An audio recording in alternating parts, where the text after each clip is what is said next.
देववाणी संस्कृत में ये कौन गुनगुना रहा है?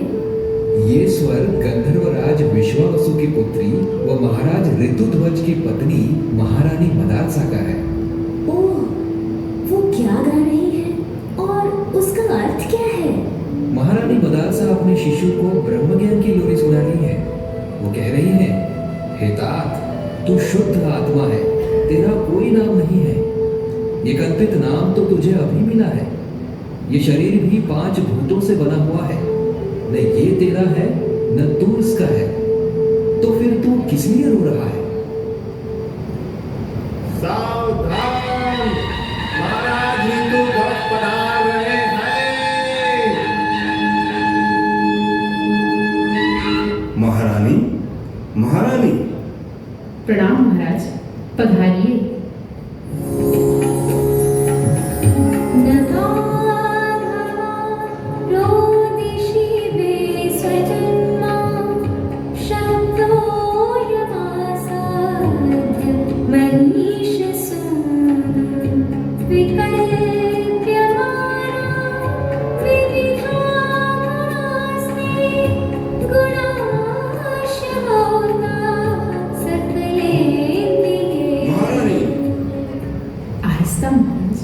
कुमार सो रहा है, विराजिए। महाराज, क्या हमसे कोई त्रुटि हुई है? नहीं महारानी। तो फिर क्या हुआ महाराज? आप कुछ चिंतित दिखाई दे रहे हैं। महारानी, बस मेरा आपसे एक निवेदन है। आज्ञा महाराज। देवी, आपने अब तक हमारे तीनों पुत्रों को ब्रह्म ज्ञान का ही उपदेश दिया है, वैराग्य का मार्ग दिखाया है, और वो तीनों राज्य छोड़कर कठोर साधना में लग गए हैं, सन्यासी हो गए हैं। यदि हमारे पुत्र जीवन मुक्ति के मार्ग पर अग्रसर हुए हैं, तो यह तो हर्ष का विषय है स्वामी। इसमें हानि ही क्या है? हानि नहीं है देवी, पर आप हमारे दृष्टिकोण से सोचिए। महाराज, मैं तो ये सोचती हूँ कि एक बार जो जीव मेरे उदर से गुजरा, वो दोबारा यदि किसी माँ के गर्भ में औंधा लटके तो मेरे गर्भधारण को धिक्कार है। देवी, आपकी बात अक्षरशः सत्य है, किंतु विचार करिए। पितामह के समय से चले आ रहे मेरे राज्य को चलाने के लिए मेरे पुत्र को तो राजा बनाना ही चाहिए। आप क्या चाहते हैं महाराज? बस इतना कि आप इस पुत्र को विरक्त मत बनाइए। महारानी, महारानी। क्या महारानी मदालसा ने महाराज की बात मान ली? बंधु? हाँ सखी, उस समय तो महारानी ने महाराज का अनुरोध स्वीकार कर लिया। महारानी अपने शिशु को राजधर्म अर्थात राजा के गुण, स्वभाव, प्रकृति और कर्तव्यों की शिक्षा देने लगी। आगे चलकर महारानी मदालसा का यही पुत्र राजा अलग के नाम से प्रसिद्ध हुआ। यानी बंधु, महारानी मदालसा के 3 पुत्र ज्ञानी हो गए और चौथा पुत्र राजा होने के कारण जीवन मुक्ति से वंचित रह गया।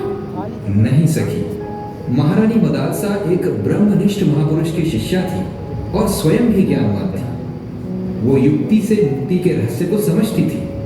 भला अपने इस पुत्र को अज्ञानी कैसे रहने देती? देह त्याग से पूर्व महारानी मदालसा ने एक ताबीज में ब्रह्म ज्ञान का रहस्यमय उपदेश लिखकर अपने पुत्र को सौंप दिया और विपरीत समय आने पर उस उपदेश का अनुकरण करने के लिए कहा। वर्षों बाद पड़ोसी देश द्वारा राज्य पर आक्रमण किए जाने पर चारों ओर से घिरे अलर्क ने महारानी मदालसा के उसी उपदेश का अनुसरण किया और वो भी अपने तीनों भाइयों की तरह जीवन मुक्त हो गया। वाह बंधु, तो आखिर महारानी मदालसा ने युक्ति से अलग को भी मुक्तात्मा बना ही दिया। ये सुनकर बड़ा आनंद हो रहा है, साथ ही गर्व भी, आश्चर्य भी और दुख भी। अरे अरे, इतने सारे भावों का तूफान एक साथ। अच्छा बताओ, आनंद क्यों हुआ? बंधु, ये प्रसंग मैंने पहली बार सुना। एक महारानी जो आदर्श पत्नी है, आदर्श माँ है और ऐसी ज्ञानी कि अपने पुत्रों को गर्भ से ही ब्रह्म ज्ञान का उपदेश देकर जीवन मुक्त कर दिया। आनंद हुआ ये जानकर कि हमारे भारत देश में ऐसी महान नारी हो गई। नारी नहीं सखी, नारियां। हमारे भारत देश में हर युग में ऐसी अनेकानेक नारियां हुई हैं जिन्होंने अपने उत्तम चरित्र और महान कार्यों से अपनी वैदिक सनातन संस्कृति की महानता का परिचय दिया है। ज्ञानियों में गार्गी, शांडिलिनी, मैत्रेयी, सुलभा, रोमशा, आनंदमयी मां आदि। सतियों में सती सावित्री, सीता माता, शत्रुपा, देवी अरुंधति, द्रौपदी आदि।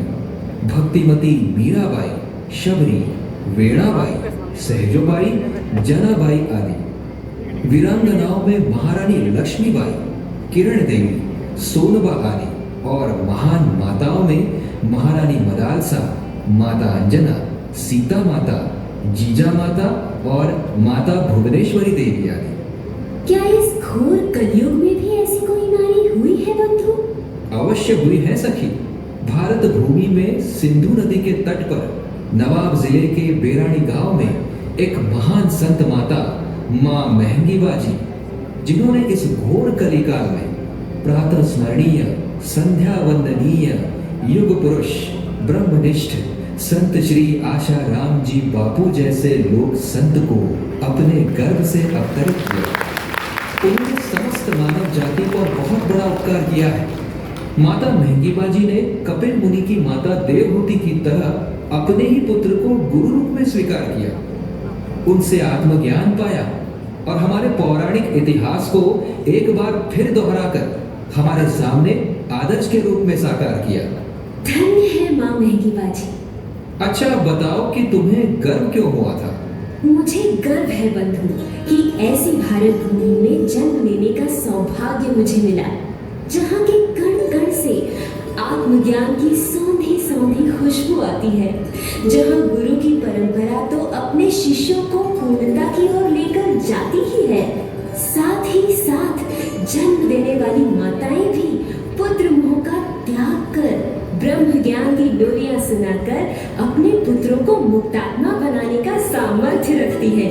साधो साधो। पर सखी, आश्चर्य और दुख किस बात से हुआ तुम्हें? आश्चर्य और दुख इस बात का हुआ बंधु कि ऐसे महान अतीत के बावजूद वर्तमान इतना पतित क्यों? हमारी संस्कृति में नारी को नारायण की उपमा दी गई है, तो आज उसी नारी का इतना नैतिक पतन क्यों? क्यों आज की नारी अपने गौरव को भूल रही है? क्यों वो संयम और साधना का महत्व भूल गई है? सही कहा भगिनी, यही तो विडंबना है। जानती हो इसका कारण क्या है? इसका कारण है अपनी भारतीय सनातन संस्कृति से विमुखता और पाश्चात्य चकाचौंध का क्षणिक आकर्षण। यह आकर्षण वैसा ही है जैसे रेगिस्तान में दिखाई देने वाला मृगतृष्णा का जल, दिखता तो है पर होता नहीं। इसी प्रकार फैशन की अंधी दौड़, सिनेमा जगत का अंधानुकरण, लिव इन रिलेशनशिप और लव जिहाद जैसी चीजों में फंसकर अपने जीवन को नष्ट कर लेती है। वो अपनी नासमझी में माता पिता के स्वाभिमान तक को पैरों तले कुचल कर चल देती है। 4 कदम चली न चली, जब धोखे का नकाब हटता है तो अपनी ही नजरों से गिर जाती है। सही कहा बंधु। मैंने ऐसी भी घटनाएं सुनी हैं कि विवाहित युवतियां इन सब के कारण अपने गृहस्थ जीवन को भी बर्बाद कर देती हैं। अब बताओ सखी, जब युवतियों में ही संयम, सदाचार, सहनशीलता, संस्कार नहीं होंगे तो वो किस प्रकार अपने शिशु को संस्कार देगी? कैसे भारत के कर्णधार को जन्म देगी?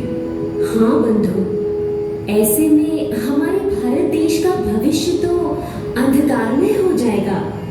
समाज की नींव ही हिल गई तो सुख समृद्धि, प्रेम, सौहार्द की इमारत ढह जाएगी। इसका समाधान क्या? समाधान तो सामने है। कहाँ है? किसके पास है बंधु?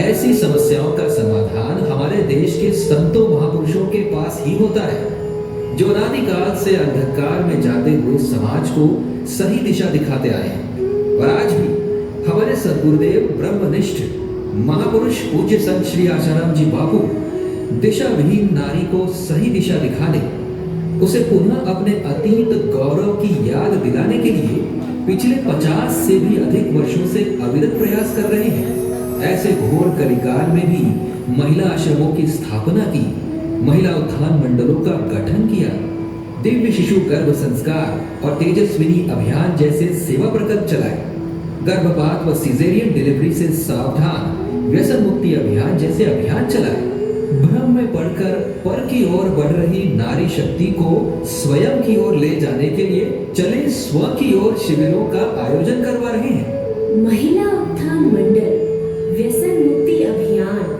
बंधु ये दिव्य शिशु गर्भ संस्कार क्या है? ये वो प्रकल्प है जिसका उद्देश्य दिव्य संतानों को धरती पर लाना है। इसके अंतर्गत नवविवाहित और गर्भवती बहनों को शिशु को संस्कारित करने हेतु उचित मार्गदर्शन दिया जाता है। दिव्य शिशु गर्भ संस्कार के माध्यम से शास्त्रों व महापुरुषों द्वारा बताए गए प्रयोगों उपायों से बहनों को अवगत कराया जाता है। शिशु के शारीरिक, मानसिक, बौद्धिक व आध्यात्मिक यानी सर्वांगीण विकास के लिए विभिन्न प्रात्यक्षिक प्रयोग भी कराए जाते हैं। आहा बंधु, हृदय को आनंद हुआ ये जानकर कि पूज्य बापूजी की पावन प्रेरणा से ये दिव्य सेवा कार्य हो रहा है।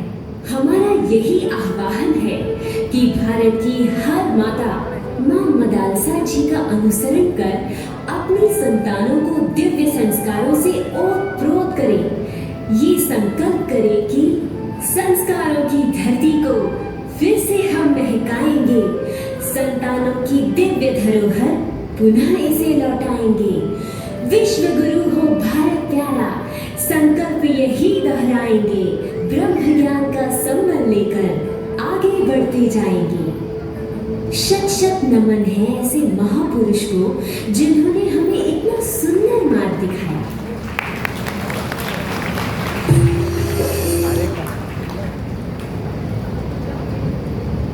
ये